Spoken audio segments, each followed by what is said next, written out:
सीखने के लिए हम थोड़ा सा टाइम लेंगे। फैक्टराइज के लिए हम क्या करेंगे, सबसे पहले हमारा क्वेश्चन है 12x² माइनस 7x प्लस 1।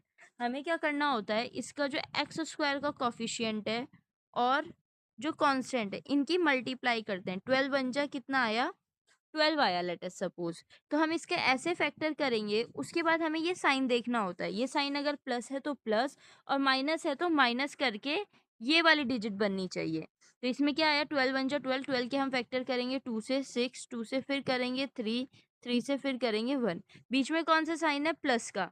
तो हमें इस 12 के ऐसे फैक्टर में इसको ब्रेक करना है कि प्लस करके 7 आए और मल्टीप्लाई करके 12 आए। तो 3, 2 2 जा 4, 4 प्लस 3 कितना होता है 7, क्योंकि यहाँ पे साइन प्लस का है तो हमें प्लस करना पड़ा। तो 4 प्लस 3 कितना हो गया 7, और अगर मैं 4 इंटू 3 करूंगी तो वो कितना आना चाहिए 12। हमारे फैक्टर बन रहे हैं, ठीक है। तो अब हम क्वेश्चन को सॉल्व करेंगे। ये जो काम करना था ये हमें रफ में करना था। अब हम क्वेश्चन को सॉल्व करेंगे। 12x² minus 7x plus 1। तो जब हमने इसको ब्रेक किया तो मैं 7 को क्या लिख सकती हूँ, अभी अभी हमने निकाला 4 प्लस 3x माइनस 1, हम इसको ये लिख सकते हैं। अब मैं इस ब्रैकेट को खोलूंगी तो यहाँ आ जाएगा 12x² माइनस, ये ब्रैकेट खुल जाएगा, माइनस 4 और x से मल्टीप्लाई हो जाएगी माइनस 4x, उसके बाद minus 3x and then minus 1।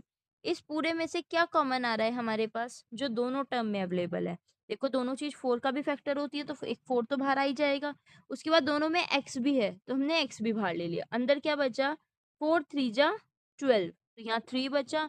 एक x यहाँ x² था, एक x बाहर आ गया, अंदर बचा x। यहाँ से पूरा 4x बाहर आ गया था तो यहाँ पे बचा माइनस 1। अब कंडीशन क्या होती है, जब हम यहाँ से कॉमन लेते हैं तो यहाँ से भी हमें वही चीज कॉमन आनी चाहिए जो हमारी यहाँ पर बन रही है। अब जब हमारे यहाँ पे इक्वेशन बन रही है, ये हमें क्वेश्चन में प्लस दे रखा है, हमने देखा कि यहाँ पे 3x माइनस 1 है और यहाँ पे माइनस 3x प्लस 1 है, तो हमने माइनस 1 कॉमन ले लिया। यहाँ आ जाएगा 3x माइनस 1।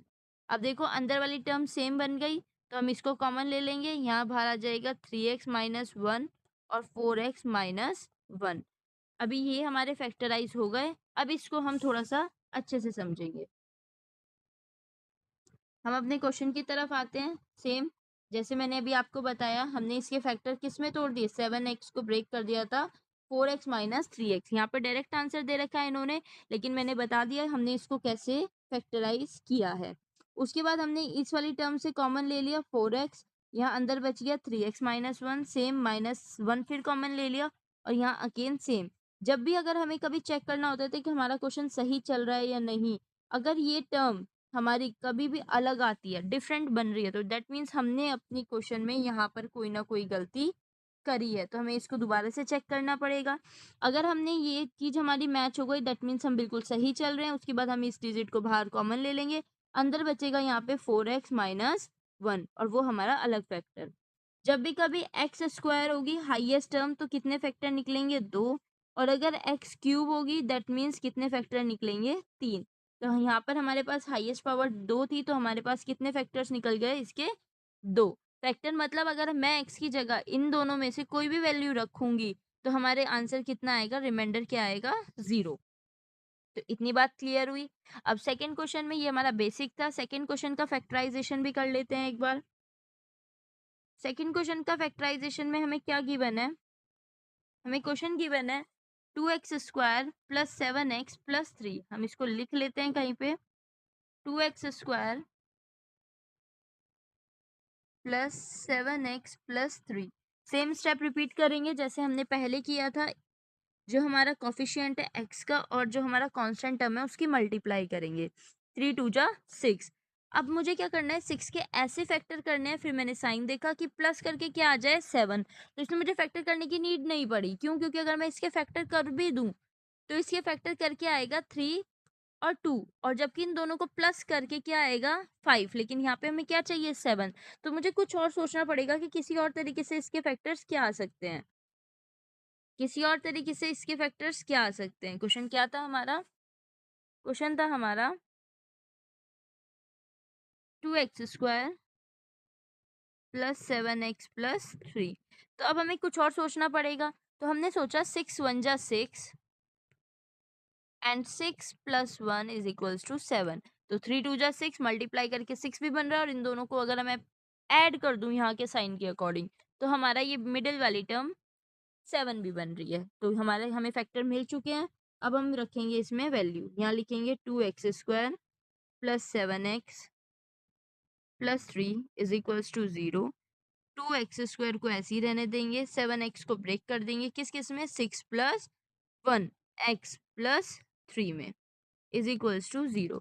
अब यहाँ पे हमने ब्रैकेट खोलेंगे अगेन, 2x² प्लस इस 6 की मल्टीप्लाई करेंगे तो 6x, इससे करेंगे तो यहाँ पे x आ गया plus 3 is equals to 0। I hope so इतना सबको क्लियर हुआ होगा। अब हम इस वाली टर्म से क्या कॉमन ले सकते हैं, दोनों में 2 का फैक्टर है, मैंने 2 बाहर ले लिया और दोनों में x भी अवेलेबल है तो x भी बाहर ले लिया। जब यहाँ से 2x बाहर आ गया तो सिंगल एक x बचा, यहाँ से 2 बाहर आया मतलब 2 3 जा 6, तो अंदर कितना बचा होगा, 3, और एक x ऑलरेडी बाहर आ गया तो अंदर क्या बचेगा, सिर्फ x प्लस 3। अब हमें यहाँ पे x प्लस 3 बनाना है और हमें दिख रहा है कि यहाँ पे ऑलरेडी x प्लस 3 है, तो कई बच्चे क्या करते हैं, इसमें कुछ ना लिख के सिर्फ खाली यहाँ पे ब्रैकेट लगा देते हैं, जो गलत हो जाता है। तो हमें क्या लेना पड़ेगा, यहाँ पे +1 कॉमन लेना पड़ेगा, उसके बाद हम क्या लगाएंगे, यहाँ पे x प्लस 3 लिख देंगे इज इक्वल्स टू 0। अब हमने देखा कि ये दोनों चीजें सेम बन चुके हैं, दैट मीन्स हमारा कुछ गलत नहीं हुआ है। तो x प्लस 3 यहाँ से कॉमन ले लेंगे और अंदर क्या बचेगा, यहाँ पे बचेगा 2x plus 1 is equals to 0। अब यहाँ पे x स्क्वायर था, दो फैक्टर आ गए हमारे, x प्लस 1 और 2x प्लस 1। तो आज की क्लास के लिए इतना ही। अगर बाकी के 2 क्वेश्चंस आप होमवर्क में ट्राई करें, अगर किसी को इन 2 क्वेश्चंस में कोई डाउट होता है तो हम दोबारा से इसमें वीडियो बना सकते हैं, तो आप कमेंट में बता सकते हैं कि अगर आपको इन 2 पार्ट्स की भी वीडियो चाहिए तो। बाकी नेक्स्ट क्वेश्चन है हमारा, वो है फैक्टराइजेशन। अब इस फैक्टराइजेशन में क्या है, क्यूब आएगा, तो ये बहुत इंपॉर्टेंट लेक्चर रहने वाला है नेक्स्ट वीडियो का, तो इसको समझने के लिए आपको नेक्स्ट सीरीज देखनी पड़ेगी। थैंक यू, मिलते हैं अगली वीडियो में।